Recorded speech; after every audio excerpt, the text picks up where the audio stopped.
Son las 9 de la noche. En una prisión de mujeres en Nashville, Tennessee, una mujer de 50 años espera. Lleva más de 3 décadas esperando este momento. Afuera, sus abogados litigan contra el protocolo de ejecución del Estado. Presentan mociones, piden que un tribunal investigue si el método va a funcionar en su caso. Adentro, ella practica budismo desde hace años y espera.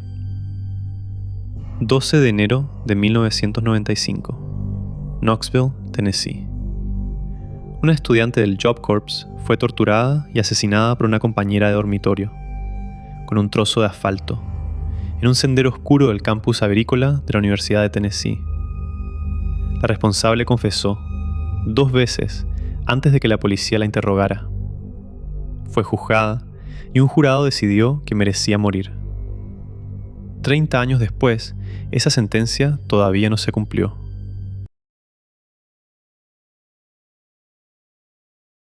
Era el 12 de enero de 1995, y en el Job Corps Center de Knoxville, cientos de jóvenes de todo el país intentaban reordenar sus vidas. El Job Corps era un programa federal para adolescentes en situación de vulnerabilidad, sin diploma, sin trabajo, sin perspectiva. El gobierno les daba techo, comida y formación técnica. A cambio, ellos se comprometían a terminar el ciclo. Colleen Slemmer tenía 19 años. Había llegado desde Florida. Estudiaba, hacía amigos, intentaba construirse algo. No tenía enemigos. No tenía idea de que una compañera la había marcado. En el mismo centro estaba Krista Pike, de 18 años, y su novio, Tadaryl Shipp, de 17. Krista se había convencido de algo sin ninguna prueba, que Colleen quería robarle a Tadaryl. Los amigos de Colleen siempre lo negaron, nunca hubo nada de su parte, pero en la cabeza de Krista, esa idea se había vuelto una certeza. El 11 de enero, el día anterior al crimen, Krista le confió a su amiga, Kim Iloilo, que pensaba matar a Colleen. La razón que dio fue escalofriante por lo simple. Dijo que ese día se sentía con ganas de ser mala. Antes de salir la noche siguiente, guardó en sus bolsillos una cuchilla de caja y una pequeña cuchilla de cocina. A las 8 de la tarde del 12 de enero, los 4 salieron juntos del dormitorio. Krista, Tadaryl, su amiga Shadola Peterson y Colleen. Le dijeron que iban a fumar marihuana en un lugar tranquilo, lejos del centro. Colleen confió en ellos. Caminaron hacia el campus agrícola de la Universidad de Tennessee. Oscuro, frío, sin nadie alrededor. Cuando llegaron, todo cambió. Krista empezó a acusar a Colleen de querer quitarle a su novio. Colleen lo negó. No sirvió de nada. Lo que siguió duró 30 minutos. Krista y Tadaryl la golpearon, la patearon, la cortaron con las cuchillas. Shadola vigilaba que nadie se acercara. Colleen suplicó. Intentó escapar varias veces. Cada vez la trajeron de vuelta. Le tallaron un pentagrama invertido en el pecho. El ataque terminó cuando Krista recogió un trozo grande de asfalto y lo descargó contra la cabeza de Colleen, repetidamente, hasta terminar con su vida.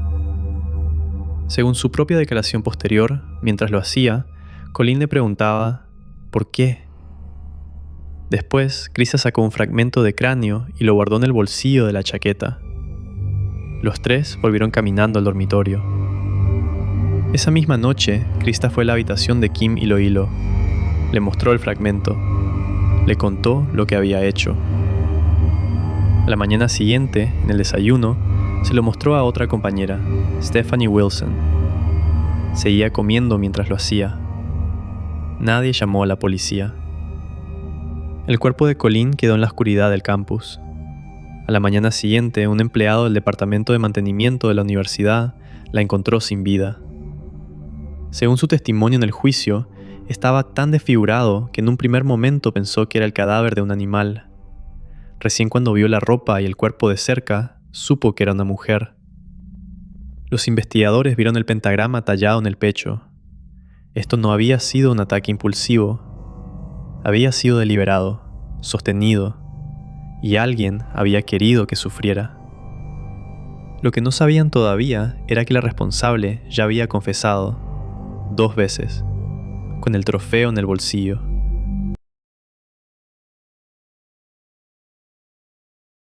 La investigación avanzó rápido, no porque la policía tuviera pistas difíciles de seguir, sino porque Krista Pike no había hecho ningún esfuerzo por ocultarse.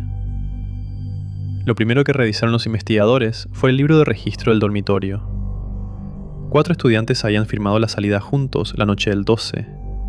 Solo 3 habían firmado el regreso. El nombre que faltaba era Colleen Slemmer. Cuando entrevistaron a los estudiantes del centro, Kim Iloilo y Stephanie Wilson confirmaron que Krista les había contado todo y les enseñó un fragmento del cráneo de la víctima. El 13 de enero, un día después del crimen, Krista fue a la oficina de Robert Pollock, especialista de orientación del Job Corps, para un trámite de identificación. Cuando se fue, dejó olvidada su chaqueta de cuero colgada en una silla. Pollock la vio. No le dio importancia hasta el fin de semana, cuando se enteró de que Krista era sospechosa del asesinato. Entonces tomó la chaqueta él mismo y se la entregó al jefe de seguridad del Job Corps, William Hudson, que llamó a la policía. El oficial Arthur Bohannon revisó los bolsillos y encontró el fragmento de hueso. Nadie allanó nada. Sus propios compañeros del programa la entregaron. 2 días después, el 14 de enero de 1995, Krista Pike fue detenida e interrogada. El investigador Randy York le leyó sus derechos Miranda. Krista los renunció voluntariamente y dio una declaración completa, grabada en audio y transcripta en 46 páginas. Ahí su versión cambió en un punto. Ante sus compañeras se había jactado del crimen entero, incluido el pentagrama. Ante la policía, dijo que había planeado solo pelearla a Colleen, no matarla, y que el pentagrama lo había tallado la otra persona, no ella. Lo que no cambió fue el resto. Admitió haber llevado las cuchillas, los golpes, los cortes, el trozo de asfalto. Y dijo algo que la fiscalía iba a usar después. Contó que mientras atacaba a Colleen, empezó a escuchar voces que le decían que tenía que impedir que hablara, porque si Colleen denunciaba lo que estaba pasando, la expulsaban del Job Corps y terminaba en la cárcel. Ese mismo día, la policía le tomó fotos a Krista y a Tatarrell en la comisaría. Los dos llevaban puestos collares con pentagrama. Cuando analizaron la ropa de ambos, la bióloga forense Margaret Bush, de la Oficina de Investigación de Tennessee, no pudo sacar ADN de los zapatos, pero sí de la ropa. La sangre coincidía con el perfil de Colleen. Y el experto Dr. Murray Marks, que había reconstruido el cráneo de la víctima, demostró ante el jurado que el fragmento hallado en la chaqueta encajaba exactamente en la parte que faltaba. Tatarrell Shipp también fue arrestado y también confesó su participación.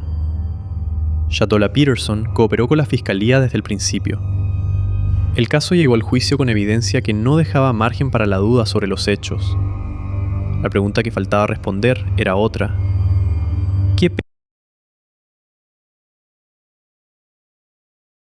Krista Gale Pike nació el 10 de marzo de 1976 en Beckley, West Virginia. Nació prematuramente. Sus padres tuvieron una relación caótica. Se casaron, se divorciaron, se volvieron a casar con infidelidad, intentos de suicidio y violencia doméstica de por medio. En el juicio, su tía, Carrie Ross, declaró que esa prematurez le había costado el vínculo materno. Krista fue criada por su abuela paterna hasta que ésta murió en 1988. Ross también habló de algo más amplio, toda la familia extendida, generación tras generación, con problemas de abuso de sustancias y adultos que habían sido física o verbalmente abusivos con sus propios hijos. La madre de Krista también declaró, y su testimonio fue, a la vez, una defensa y una condena. Se culpó a sí misma por cómo había resultado su hija, pero en el contrainterrogatorio de la fiscalía admitió cosas que no ayudaron.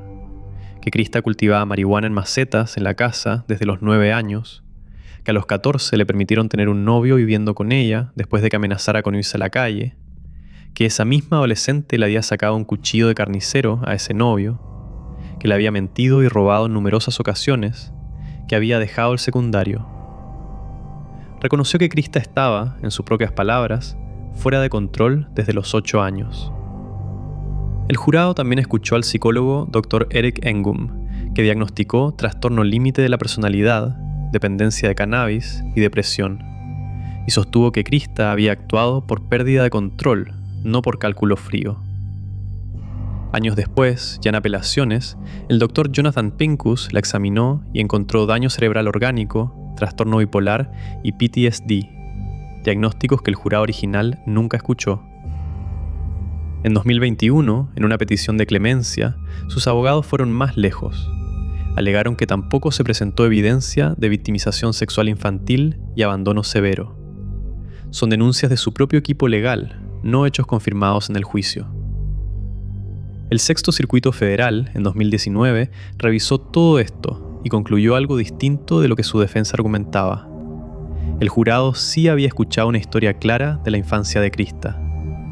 Lo que faltó fue una decisión de la propia defensa de 1996, no una restricción del tribunal. En 1994, Krista se anotó en el Job Corps. Ahí conoció a Taddaryl Shipp, un año menor que ella.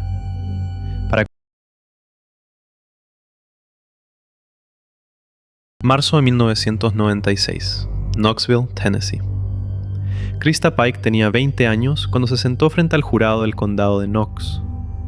Los cargos eran dos: asesinato en primer grado con premeditación y conspiración para cometer ese asesinato.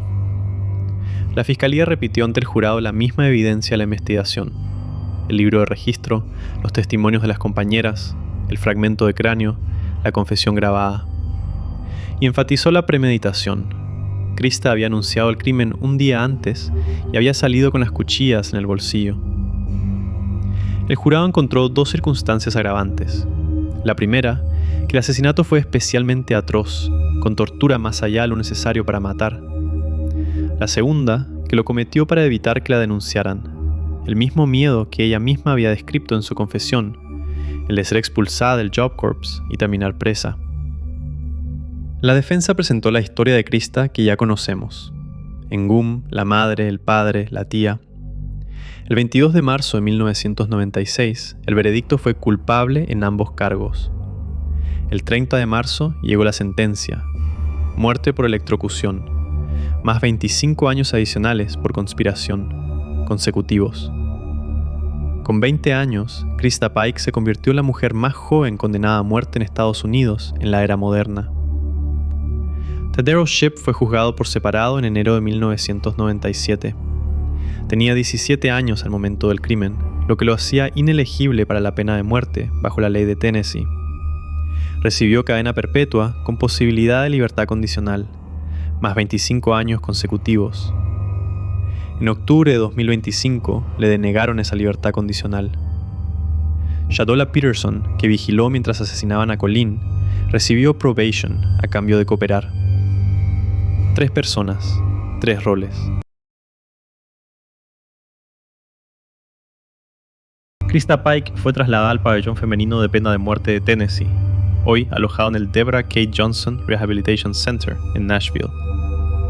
Una celda, 23 horas de confinamiento diario. Su abogada, Angela Berman, describió ese espacio como el tamaño de un lugar de estacionamiento. Durante casi 30 años, sus abogados presentaron recursos en todas las instancias posibles. El argumento central: que su defensa en 1996 había sido ineficiente, que la presentación de su historia de trauma fue incompleta. En 1998, la Corte Suprema de Tennessee confirmó la condena. En 2019, el Sexto Circuito Federal rechazó el argumento de asistencia letrada ineficaz. En 2021, esa línea de apelaciones quedó agotada. En el medio, Krista tuvo su propio historial dentro de la prisión. En 2001 y 2002 pidió, en 2 ocasiones, que los tribunales dejaran caer su apelación y la ejecutaran. Se fijó una fecha: 19 de agosto de 2002. Semanas antes cambió de opinión, y una corte de apelaciones detuvo la ejecución. El 24 de agosto de 2001, mientras tenía esas apelaciones activas, Krista atacó a una compañera de prisión, Patricia Jones, estrangulándola con un cordón de zapato hasta casi matarla. En llamadas grabadas a su madre, se rió del ataque y prometió terminar el trabajo la próxima vez. Fue condenada por intento de homicidio en primer grado en 2004, con 25 años adicionales. En septiembre de 2024, después de casi 3 décadas de aislamiento, Krista llegó a un acuerdo con el Estado que le dio condiciones equivalentes a las de los hombres del corredor: un trabajo, comidas compartidas con otras internas, más tiempo fuera de la celda.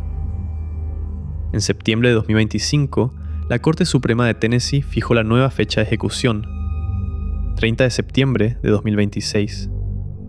Si se concreta, Krista Pike sería la primera mujer ejecutada en Tennessee en más de 200 años. La última fue ahorcada en 1820. La fecha estaba fijada.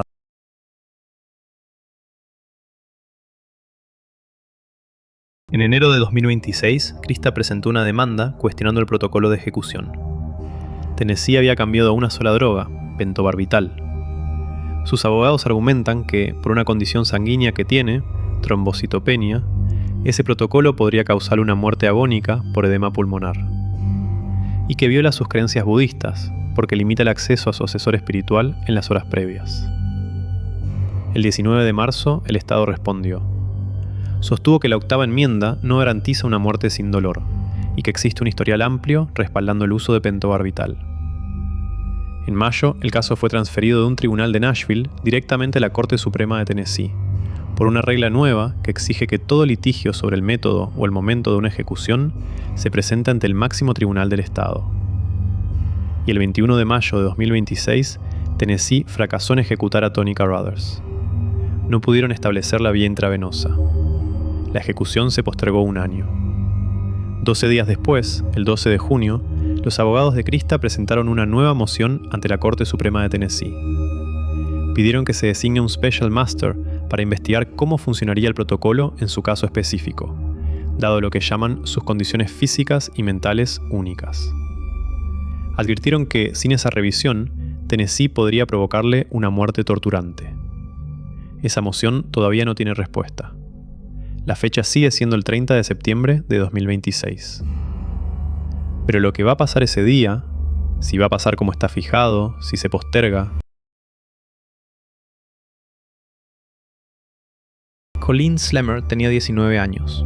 Llegó a Knoxville desde Florida buscando un comienzo. No hizo nada. Confió en las personas equivocadas y pagó con su vida durante 30 minutos de tortura en un sendero oscuro. Su madre lleva 30 años esperando que esto termine. Krista Pike tenía 18. Una infancia marcada por el caos. Una defensa que, según años de apelaciones, no le contó al jurado la historia completa.